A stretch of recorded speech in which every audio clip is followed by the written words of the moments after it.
Assalamualaikum dan salam sejahtera. Hari ini kita masih berada di tema 2, penyelenggaraan dan kesinambungan hidup.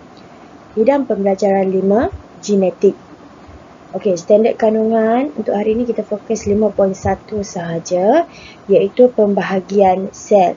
Dan standard pembelajaran 5.1.1 menerangkan jin, asid deoksiribonukleik dan kromosom dalam nukleus. 5.1.2 membanding dan membezakan mitosis dan meiosis. Dan 5.1.3 mewajarkan kepentingan mitosis dan meiosis. Kita tengok dulu apa itu jin, asid deoksiribonukleik ataupun DNA dan kromosom. Di sini adalah gambar sel. Di mana di dalam sel ni kita ada nukleus. Dan dalam nukleus mengandungi kromosom. Yang X tu warna merah dan biru itu ialah kromosom. Apa itu kromosom? Struktur berbenang halus yang terdiri daripada asid nukleik dan protein. Ianya panjang dan berlingkar yang terletak di dalam nukleus. Kromosom ni berada dalam nukleus. Dan setiap kromosom ni dia mengandungi satu molekul panjang DNA.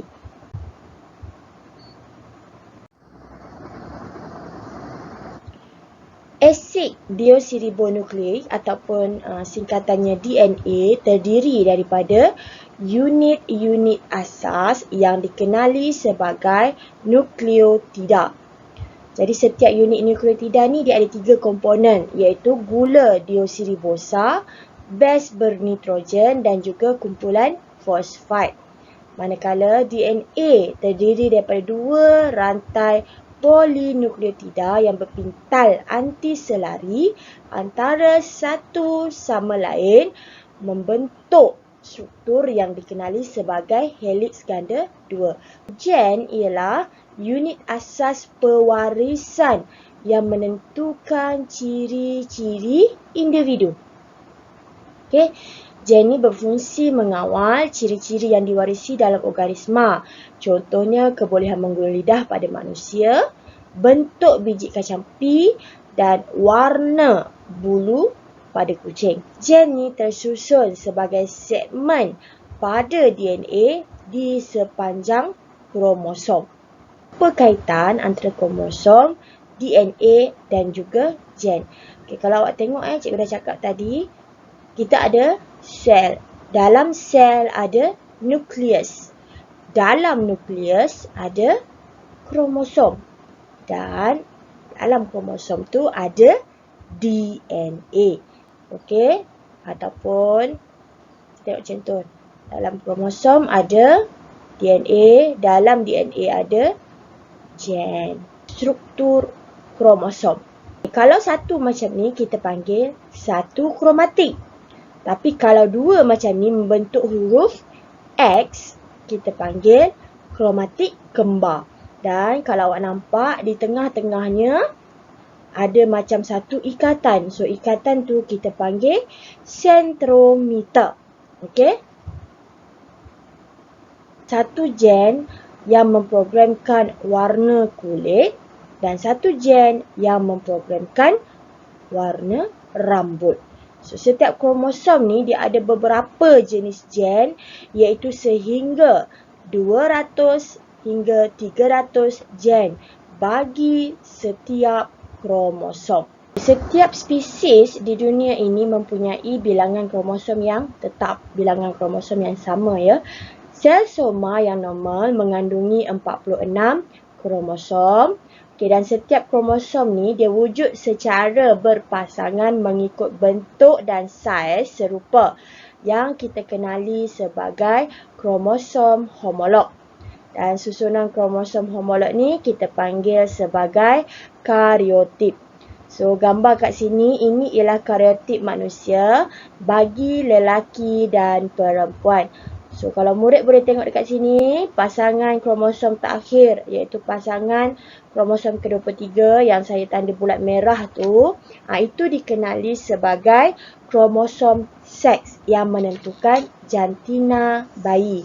Kalau lelaki, murid-murid dapat lihat, kromosomnya adalah X dan Y. Manakala kalau perempuan, kromosomnya XX. Okey? Dalam sel manusia, kromosom ni kita boleh bahagikan kepada dua, iaitu kromosom seks dan juga autosom. Okey, kromosom seks ni dia membawa gen yang akan menentukan jantina bayi, sama ada bayi lelaki atau bayi perempuan. Okey, kalau dia bawa kromosom seks X, dia akan dapat bayi perempuan lah. Manakala kalau kromosom seks Y akan dapat bayi lelaki. Manakala autosom ni dia membawa gen yang mengawal sifat seperti warna mata, kebolehan menggulung lidah dan jenis rambut. Mitosis dan meiosis. Okay, apa itu mitosis? Iaitu proses pembahagian sel yang membentuk dua sel anak yang seiras dengan setiap satunya mengandungi bilangan kromosom dan kandungan bahan genetik yang sama dengan sel induk. Okay, dia berlaku dalam sel soma di dalam badan manusia, haiwan, tisu meristem seperti di hujung akar dan pucuk tumbuhan. Dan semasa proses mitosis dan meiosis ni, dia ada beberapa peringkat. Okay, peringkat yang sebelum berlakunya proses mitosis ataupun meiosis kita panggil peringkat interfasa. Jadi pada peringkat ini, replikasi DNA berlaku dan sel-sel mengalami pertumbuhan dan bersedia untuk pembahagian sel, iaitu sama ada untuk mitosis dan juga untuk meiosis. Okey, kita tengok dahulu video daripada YouTube. Okey, sumber yang cikgu ambil daripada YouTube cikgu Haimi. Okey, kita jumpa lagi pada kali ini dengan tajuk mitosis, iaitu proses pembahagian sel. Okey. Tapi sebelum tu jangan lupa follow dan subscribe channel Cikgu Helmi untuk lebih banyak video yang bermanfaat. Mitosis adalah proses pembahagian sel yang membentuk dua sel anak yang seiras dengan bilangan kromosom dan kandungan bahan genetik yang sama seperti sel induk. Pada manusia, mitosis akan berlaku dalam sel soma iaitu seluruh badan, dan pada tumbuhan akan berlaku di tisu meristem yang terdapat pada hujung akar dan pucuk tumbuhan.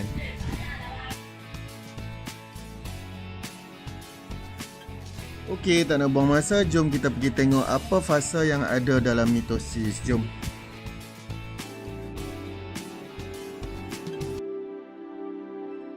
Pada peringkat ini, kromosom-kromosom dalam nukleus mengecut, memendek dan berlingkar. Setiap kromosom terdiri daripada sepasang kromatid kembar yang bersambung pada sentroma. Gentian gelindung mula terbentuk dan memanjang antara sentriol dalam sitoplasma. Setiap pasangan sentriol berpindah ke kutub sel bertentangan. Dalam kebanyakan sel tumbuhan, gentian gelindung terbentuk tanpa sentriol. Pada peringkat akhir profasa, nukleolus hilang dan membran nukleus terurai.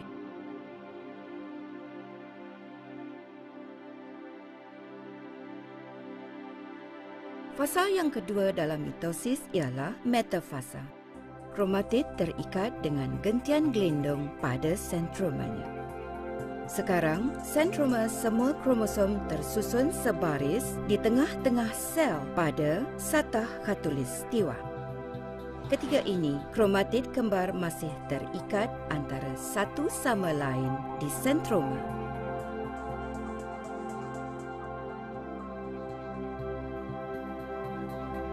Semasa anafasa, sentroma membagi kepada dua dan kromatid kembar berpisah. Gentian gelindung mula mengecut dan memendek.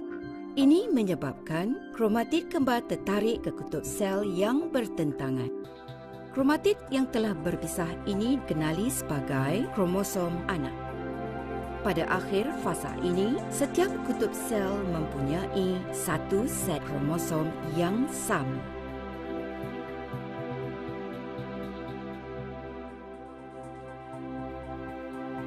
Fasa telofasa bermula apabila kedua-dua set kromosom tiba di kutub sel yang bertentangan. Kromosom membuka lingkaran dan memanjang semula. Pada masa ini, kromosom kelihatan seperti struktur berbenang halus kromatin semula. Gentian gelendong mula menghilang dan membran nukleus baru terbentuk.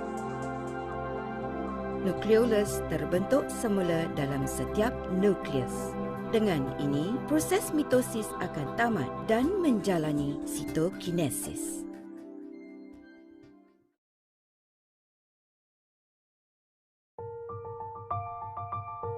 Sitokinesis ialah pembahagian sitoplasma yang berlaku pada akhir fasa telofasa. Melalui sitokinesis, sel anak memperoleh semua organel, nutrien dan bahan lain yang diperlukan oleh sel untuk meneruskan hidup. Selain daripada menghasilkan sel baru, mitosis juga penting untuk menggantikan sel-sel rosak ataupun sel yang mati. Okey, murid-murid dah lihat video mitosis tadi. Okey, sekarang cikgu berikan sedikit penerangan berdasarkan buku teks ya. Okey, dalam buku teks, kalau murid-murid dapat lihat, dah dinyatakan mitosis ni ada 4 fasa, iaitu profasa, metafasa, anafasa dan juga telofasa. Okey, pada peringkat profasa, apa yang berlaku? Okey, pada peringkat ini kromosom akan memendek dan menebal dan menjadi jelas kelihatan. Okey, setiap kromosom yang terdiri daripada 2 kromatik yang bercantum pada sentrometer. Gentian gelendong mula terbentuk dan membran nukleus dan nukleolus terurai. Pada peringkat metafasa, kromosom tersusun di satah khatulistiwa dan gentian gelendong melekat pada sentrometer. Pada peringkat anafasa, sentrometer tadi membahagi 2. Setiap kromatik kembar akan berpisah dan bergerak ke kutub sel bertentangan. Manakala pada peringkat yang terakhir iaitu peringkat telofasa, kromatik sampai ke kutub bertentangan dan pada peringkat ini membran nukleus dan nukleolus akan terbentuk semula. Sitoplasma akan membahagi dan 2 sel anak yang mempunyai bilangan kromosom dan maklumat genetik yang sama dengan sel induk akan terbentuk. Seterusnya, kita tengok pula meiosis. Apa itu meiosis? Meiosis ialah proses apabila sel membahagi menjadi 4 sel anak yang tidak seiras dengan setiap satunya mengandungi separuh daripada bilangan kromosom sel induk. Meiosis berlaku dalam organ pembiakan untuk menghasilkan gamet bagi pembiakan seks. So, pada manusia, dia berlaku dalam testis lelaki dan juga ovari perempuan. Manakala kalau dalam tumbuhan, meiosis ini berlaku dalam enter dan juga ovari. Dan cikgu dah cakap tadi, sebelum berlakunya proses mitosis dan juga meiosis, ada satu peringkat berlaku iaitu interfasa, di mana pada peringkat ini, replikasi DNA berlaku dan sel-sel mengalami pertumbuhan dan bersedia untuk pembahagian sel. Kita tengok dahulu video meiosis yang cikgu ambil daripada YouTube channel Cikgu Helmi.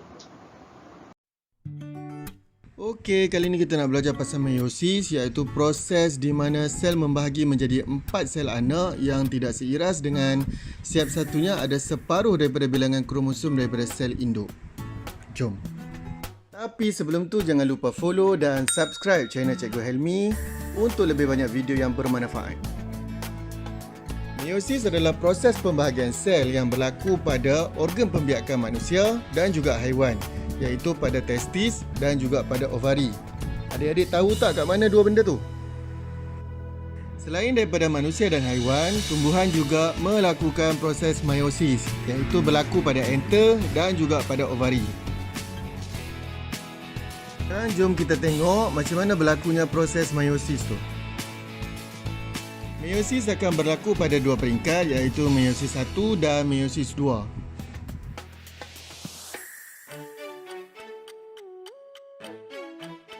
Ada 4 fasa yang berlaku semasa meiosis 1.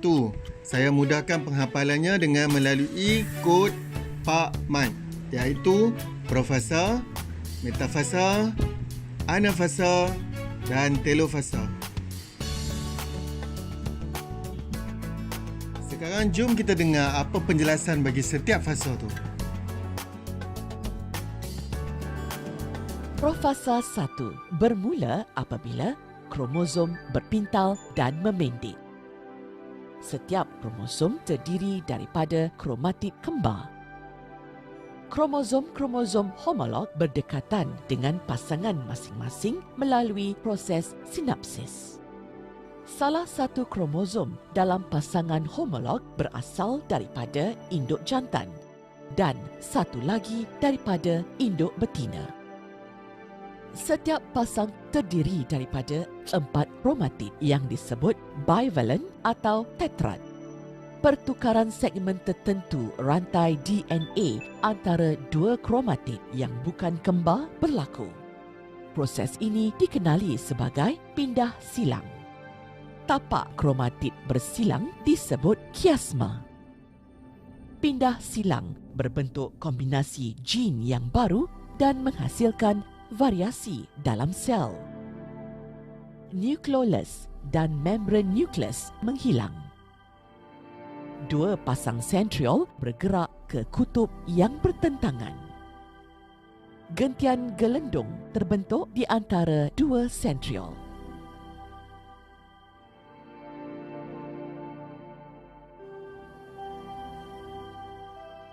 Pasangan kromosom homolog tersusun di satah khatulistiwa. Kromatid masih terikat bersama di sentroma.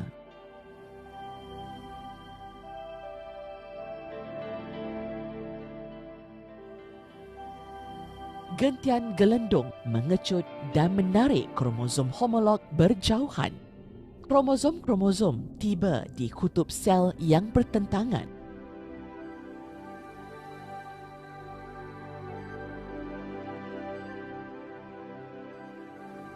Setiap kutub sel sekarang mempunyai satu set kromosom sahaja.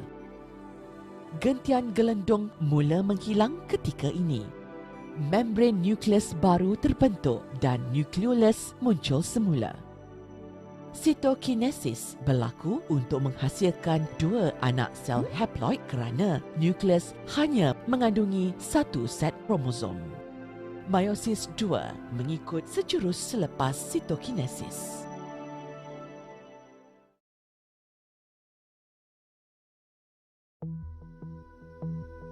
Meiosis 2 atau pembahagian nukleus kedua juga dibahagikan kepada 4 fasa, iaitu profasa 2, metafasa 2, anafasa 2 dan telofasa 2.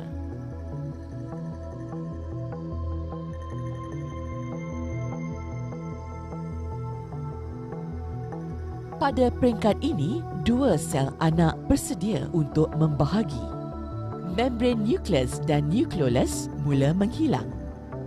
Gentian gelendung mula terbentuk dalam setiap sel anak. Kromosom mula bergerak ke satah khatulistiwa.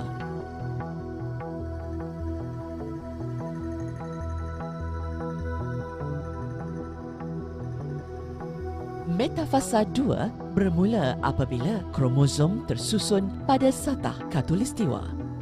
Kromosom terdiri daripada kromatid kembar yang terikat kepada gentian gelendung pada sentroma.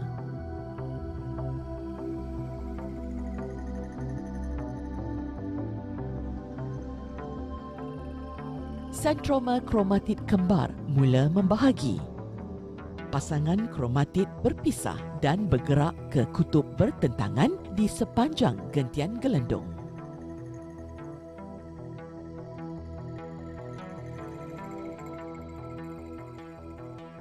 dikutuk, kromosom melepaskan pintalan dan memanjang semula. Membran nukleus dan nukleolus baru terbentuk semula. Telofasa 2 berakhir dengan proses sitokinesis yang menghasilkan 4 sel anak haploid yang akan menjadi gamet. So, demikianlah cerita mengenai proses yang berlaku semasa meiosis. Tapi apa kepentingannya ya? Selain daripada tujuan dia untuk menghasilkan gamet, meiosis juga penting untuk variasi dan pewarisan ciri daripada induk kepada anak. Dan secara tak langsung kromosom pun dapat dikekalkan. Okey, sampai kita jumpa lagi. Bye. Okey, murid-murid dah lihat video meiosis tadi. Okey, so meiosis ni ada dua peringkat ya. Okey, kita tengok dahulu peringkat pertama, meiosis 1. Okey, pada peringkat ini kita ada profasa pertama, metafasa pertama, anafasa pertama dan telofasa pertama. Okey. So, pada profasa pertama, kromosom dia akan memendek dan menebal serta jelas kelihatan. Kromosom homolog berpasangan akan berlakunya pindah silang iaitu pertukaran maklumat genetik antara kromosom homolog. Okey, pada metafasa yang pertama, kromosom homolog tersusun di satah khatulistiwa. So, gentian gelendong melekat pada sentrometer. Pada peringkat anafasa yang pertama, kromosom homolog tadi akan berpisah dan bergerak ke kutub yang bertentangan. Dan pada peringkat telofasa yang pertama, sitoplasma membahagi. Jadi pada peringkat ini, meiosis pertama ini tamat. Okey, seterusnya peringkat meiosis 2.